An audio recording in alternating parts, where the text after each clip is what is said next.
सागर स्कंद 4 अध्याय 4। माता सती का पिता दक्ष के यज्ञ में अपना शरीर त्यागना।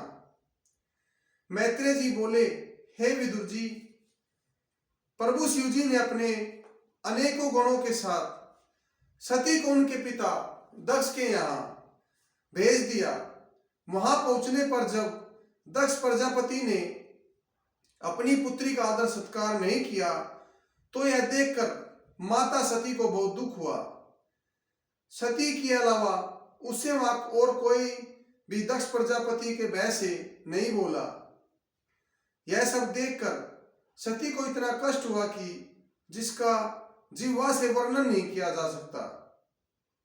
इस तरह अपमान होता देख सती मन ही मन दुखी होकर सोचने लगी, मैंने अपने स्वामी की आज्ञा न मानकर यहाँ आकर कैसा अनर्थ किया है। मैत्रेय जी कहने लगे, हे विदुर जी, इस तरह मन ही मन दुखी होती हुई सती यज्ञशाला में जाकर बैठ गई। वहां पर जब उनके पिता दक्ष प्रजापति ने उनके स्वामी शिवजी का भाग नहीं रखा, नहीं निकाला और शिवजी का अपमान कर उनके लिए कटु वचन बोले, यह देखकर सती को बहुत दुख हुआ और अत्यंत क्रोध आया। वह चीख कर बोली, यहाँ पर उपस्थित समस्त सभासदों, मेरे पिता की आज मति मारी गई है। जो देवों के देव महादेव हैं, उनको अपशब्द कहकर यज्ञ में भाग नहीं निकाल रहे।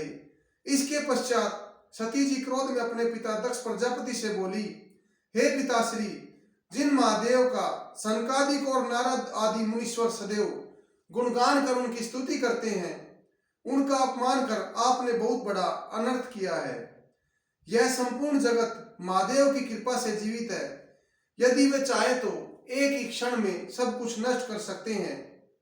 आप मेरे जनक हो, मेरे पिता हो, इसलिए आपसे कुछ नहीं कहते हुए आपसे उत्पन्न अपना यह शरीर आपकी इस यज्ञशाला में त्याग कर उनका तुम्हारा नाता तोड़ देती हूं, क्योंकि आप जैसे अधर्मी पिता से उत्पन्न शरीर धारण करने में पाप के अलावा पुण्य नहीं मिल सकता।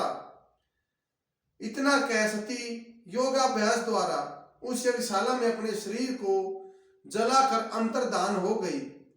सती द्वारा इस तरह यज्ञशाला में तन त्यागने पर क्रोध में शिवजी के गण जो सती के साथ आए थे, उन्होंने दक्ष के यज्ञ को विध्वंस करना चाहा, लेकिन ऋषि भृगु ने तुरंत ही मंत्रों द्वारा कुछ देवगण उत्पन्न कर उन गणों को सबके सामने अपमानित कर वहां से निकाल दिया। जय श्री कृष्ण।